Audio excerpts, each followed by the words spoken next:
ఈశ్వరుడు ఆపద కల్పించాలి అనుకుంటే ఆపగలిగిన వాడు లేడు. ఈశ్వరుడు ఆపద నుంచి రక్షించాలి అనుకుంటే ఆయనని కాదని ఆపదని నిలబెట్టగలిగిన వాడు లేడు. మీరందుకే ఒక ప్రధానమైన గంభీరమైన సారవంతమైన విషయాన్ని గమనించాలి.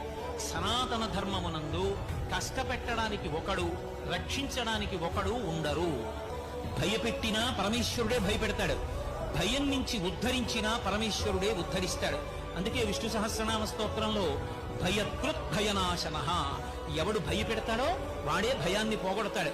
అందుకే రుద్రాభిషేకం చేస్తే మొట్టమొదట ప్రారంభమే నమస్తే రుద్రమన్యవ ఉతోత ఇషవే నమః, నమస్తే అస్తు ధన్వనే బాహుభ్యాముతతే నమః అంటూ మొదలవుతుంది.